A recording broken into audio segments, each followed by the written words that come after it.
سألت عن عائشة رضي الله تعالى عنها عن خلق رسول الله صلى الله عليه وسلم সাদ ইবনে Hisham যিনি একজন বিশিষ্ট তাবিঈ ছিলেন, তিনি আম্মা জান আয়েশা রাদিয়াল্লাহু তাআলা আনহার কাছে আমাদের নবীজির চরিত্র সম্পর্কে জানতে চাইলেন। আম্মা জান আয়েশা রাদিয়াল্লাহু তাআলা আনহা উত্তর দিলেন, কানা খুলুকুহু আল কুরআন। আম্মা জান আয়েশা রাদিয়াল্লাহু তাআলা আনহা বলেন, তোমাদের নবীজির চরিত্রটা ছিল আল কুরআন। পুরা কুরআনটাই ছিল তোমাদের নবীর চরিত্র, পুরা কুরআনটাই ছিল আপনার আমার নবীজির চরিত্র। আজকে থেকে আমরা যদি কেউ আমাদেরকে জিজ্ঞাসা করে যে আমাদের নবীজির চরিত্র কেমন ছিল, উত্তর হবে আমাদের নবীজির চরিত্র ছিল আল কুরআন। পুরা কুরআনটাই ছিল আমার আর আপনার নবীজির চরিত্র। এর ব্যাখ্যা হলো, আল্লাহ তাআলা এই পবিত্র কুরআনের মধ্যে যত জায়গায় যত আদেশ করেছেন, এই সবগুলো আদেশ 100% যিনি পালন করেছেন তিনি হলেন রাহমাতুল লিল আলামিন। আবার আল্লাহ তাআলা এই পবিত্র কুরআনে যত জায়গায় আল্লাহ তাআলা যত কাজের নিষেধ করেছেন, এই সবগুলো থেকে যিনি বেঁচে থেকেছেন তিনি হচ্ছেন আমার আর আপনার নবী। এই জন্যই আয়েশা রাদিয়াল্লাহু তাআলা আনহা বলেন, কানা খুলুকুহু আল কুরআন। তোমার নবীজির চরিত্র হইল এই পুরা কুরআনটাই হইল তোমার নবীজির চরিত্র। এই পুরা কুরআনটাই হচ্ছে আমার আর আপনার নবীর কি চরিত্র। এই কোরআনে আল্লাহ তাআলা যত আদেশ করেছেন, এই সব আদেশগুলো 100% যিনি পালন করেছেন তিনি হচ্ছেন মুহাম্মদুর রাসূলুল্লাহ সাল্লাল্লাহু আলাইহি ওয়াসাল্লাম। একটা আদেশও কি করেন নাই, ছেড়ে দেন নাই। আল্লাহ যেই আদেশ করেছেন সেই আদেশই পালন করেছেন। আল্লাহ যেই কাজ করতে নিষেধ করেছেন ওই কাজ থেকেই বেঁচে থেকেছেন। 100 আদেশগুলো পালন করেছেন, 100 যে নির্দেশগুলো ছিল যেগুলো থেকে বেঁচে থাকার কথা ছিল সেইগুলো থেকে বেঁচে থেকেছেন। এই জন্য আয়েশা রাদিয়াল্লাহু তাআলা আনহা কি বলছেন, এই পুরা কুরআনটাই হইল তোমাদের নবীর চরিত্র। আমাদের নবীর চরিত্র কি? পুরা কুরআন।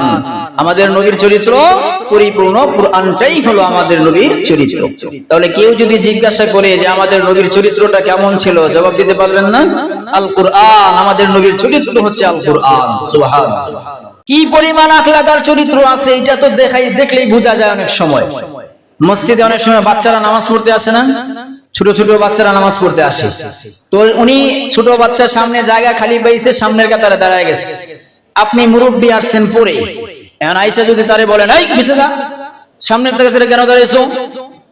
আপনি যে দমকটা দিয়েছেন তারে, ও কি আপনার ব্যাপারে ভালো চিন্তা ভাবনা রাখছে মনে? ও আগামী 10 দিন আপনার সামনে বললে চেহারার দিকে তাকাবেও না, আপনার সালাম দিবে তো দূরের কথা, আপনার চেহারার দিকে তাকাবেও না। আপনি তারে যে দমক দিয়েছেন, ও আগামী 10 দিন আপনাকে সালাম দিবে তো দূরের কথা, আপনার চেহারার দিকে তাকাবেও না। আর বরঞ্চ বাসায় গিয়ে মায়ের কাছে বলবো যে এই মসজিদে নামাজ পড়তে যাব না। এই মসজিদে নামাজ পড়তে গেলে কথা বলে, অমুকে এরকম করে, সমুকে তেইরা করে, নামাজ পড়তেই যাব না। কিন্তু আপনার তো চরিত্রটা এটা হওয়ার কথা ছিল না। আপনার চরিত্র কি হওয়া দরকার ছিল? আপনি বাচ্চাটাকে সুন্দর করে বুঝায় বলতেন যে, দেখো বাবা, তুমি ছোট মানুষ, তুমি পিছনে দাঁড়াও, আমরা বয়স্ক মানুষ, আমরা সামনের কাতারে দাঁড়াই। তাহলে কি হইতো, এই বাচ্চাটা আপনার থেকে একটা শিক্ষাও পেত, আর আপনার প্রতি তার যে সম্মান এটা আরো বহু গুণে বেড়ে যাইত। আপনাকে সামনে থেকে দেখলে আগে আগে সালাম দিত। কথা বলেন ঠিক কিনা?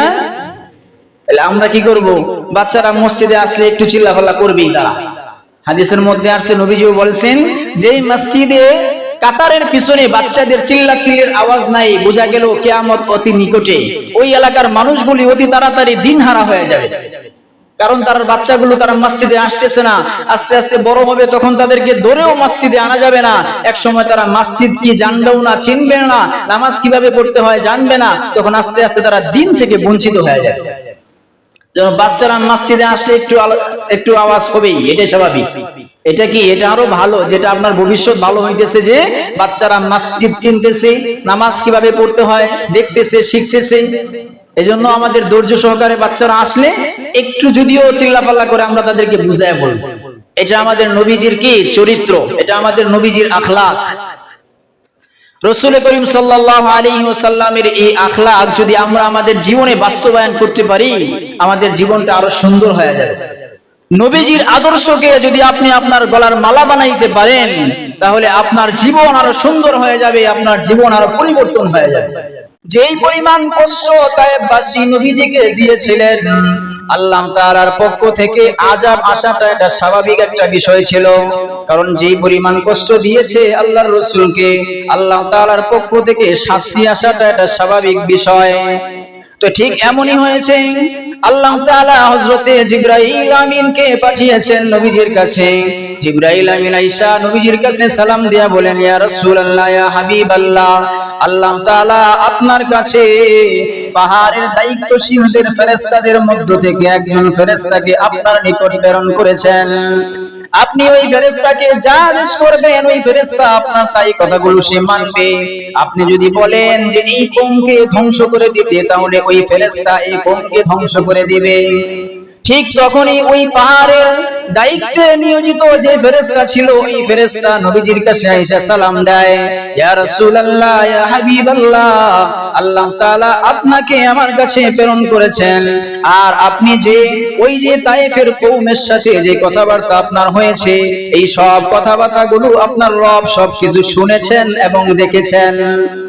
আপনার রব আমাকে পাঠিয়েছেন, আপনি আমাকে যেই হুকুম করবেন আমি সেই হুকুম পালন করার জন্য প্রস্তুত আছি। আপনি যদি বলেন যে এই তায়েফবাসীকে দুই পাহাড়ের মাঝখানে তারা থাকে, দুই সাইডের যে পাহাড়টা আছে এই পাহাড়টা দুই পাশের পাহাড়গুলোকে একত্রিত করে এই তায়েফবাসীকে ধ্বংস করে দেওয়ার জন্য যদি আদেশ করেন, আমি ফেরেশতা এটা করার জন্য খাড়ার উপরে প্রস্তুত আছি। আপনি যদি বলেন এই তায়েফবাসীকে মাটির সাথে মিশিয়ে দেওয়ার জন্য, আমি ফেরেশতা সেটা করার জন্যই প্রস্তুত আছি। আপনি নবী যেই আদেশ করবেন আমি সেই আদেশ যথাযথভাবে পালন করব। আমার আর আপনার নবী দয়ার নবী। দেখেন এখানে যদি নবীজি বলতেন যে তুমি এই তায়েফবাসীকে ধ্বংস করে দাও, তাহলে ফেরেশতা তায়েফবাসীকে ধ্বংস করে দিত। কিন্তু না, আমার আর আপনার নবীর চরিত্র আখলাক তো এমন না। আমার আর আপনার নবী ওই ফেরেশতাকে বলেন, ও ফেরেশতারা শোনো, ও ফেরেশতা শোনো, তায়েফবাসী আমার দাওয়াত কবুল করে নাই। আমি তাদের কাছে দ্বীনের দাওয়াত নিয়ে গিয়েছিলাম, তারা আমার দাওয়াত কবুল করে নাই।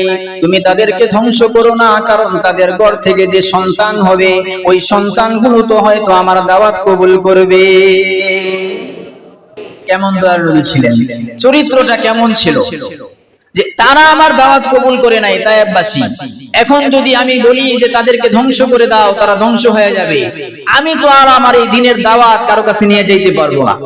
তো তাদেরকে ধ্বংস করো না, তারা থাকুক, তারা আমার দাওয়াত কবুল না করলেও তাদের ঘর থেকে যে সন্তান আসবে এই সন্তানগুলো তো হয়তো আমার দাওয়াত কবুল করবে। কি পরিমাণ উত্তম চরিত্রের অধিকারী ছিলেন আপনার আর আমার নবী। আর আমাদের কি অবস্থা? যদি সামান্য থেকে সামান্য কিছু হয়, একজনের সাথে কথা কাটাকাটি হয়, এর প্রতিশোধ আমরা মৃত্যুর আগ পর্যন্ত নেওয়ার চেষ্টা করি। এর প্রতিশোধ আমরা মৃত্যুর আগ পর্যন্ত নেওয়ার জন্য চেষ্টা করি। আর আমার আর আপনার নবীকে কি পরিমাণ কষ্ট দিয়েছে তায়েফবাসী, এরপরে নবীজি বললেন না যে এই তায়েফবাসীকে ধ্বংস করে দাও। নবীজি কি বলছেন যে তারা ইসলাম কবুল করে নাই, কিন্তু তাদের সন্তান যারা আসবে তারা তো ইসলাম কবুল করতে পারে, সুতরাং তাদেরকে ধ্বংস করা যাবে না। তাহলে এই নবীর যে আখলাক আর চরিত্র, এইটা তো উম্মত হিসেবে আমাদের মধ্যেও থাকার দরকার ছিল। কিন্তু আমাদের মধ্যে কি আখলাক চরিত্র আছে? নেই। কোন শিশু যদি ইচ্ছা করে যে আমি শ্রেষ্ঠ শিশু হব, তাহলে সে যেন শিশু মুহাম্মদ সাল্লাল্লাহু আলাইহি ওয়াসাল্লামকে অনুসরণ করে। কোন কিশোর যদি ইচ্ছা করে যে আমি শ্রেষ্ঠ কিশোর হব, তাহলে ওই কিশোর যেন কিশোর মুহাম্মদ সাল্লাল্লাহু আলাইহি ওয়াসাল্লামের অনুকরণ করে। কোন যুবক যদি ইচ্ছা করে যে আমি দুনিয়ার জমিনে শ্রেষ্ঠ যুবক হব, তাহলে ওই যুবক যেন যুবক মুহাম্মদুর রাসূলুল্লাহ সাল্লাল্লাহু আলাইহি ওয়াসাল্লামের পদাঙ্ক অনুসরণ করে। ওই যুবক যেন রাসূল করিম সাল্লাল্লাহু আলাইহি ওয়াসাল্লামের রুল মডেলটা নিজের জীবনের মধ্যে ফিট করে, তাহলেই ওই যুবক দুনিয়ার জমিনে শ্রেষ্ঠ যুবক হইতে পারবে। কোন বাবা যদি চায় যে আমি শ্রেষ্ঠ বাবা হব, কোন বাবা যদি ইচ্ছা করে যে আমি শ্রেষ্ঠ বাবা হব পৃথিবীর জমিনে, ওই ব্যক্তি যেন বাবা মুহাম্মদুর রাসূলুল্লাহ সাল্লাল্লাহু আলাইহি ওয়াসাল্লামকে অনুসরণ করে। কোন শ্বশুর যদি চায় আমি জামাইয়ের কাছে শ্রেষ্ঠ শ্বশুর হব, আমি পুরো পৃথিবীতে শ্রেষ্ঠ শ্বশুর হব, তাহলে ওই ব্যক্তি যেন শ্বশুর মুহাম্মদুর রাসূলুল্লাহ সাল্লাল্লাহু আলাইহি ওয়াসাল্লামকে অনুসরণ করে।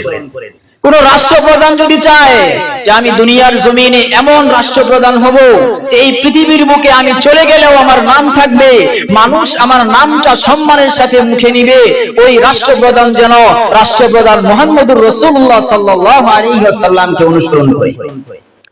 কোন প্রেসিডেন্ট যদি চিন্তা করে আমি পৃথিবীর বুকে এমন প্রেসিডেন্ট হব, সবাইকে আমি দেখিয়ে দিব আমার প্রেসিডেন্টত্ব, আমার যে সম্মান এটা আমি সবাইকে দেখিয়ে দিব, তাহলে কোনো তন্ত্র মন্ত্র দিয়ে কোনো কাজ হবে না। ওই ব্যক্তির নবী মুহাম্মদুর রাসূলুল্লাহ সাল্লাল্লাহু আলাইহি ওয়াসাল্লামকে অনুসরণ করতে হবে। তাহলে কি হবে?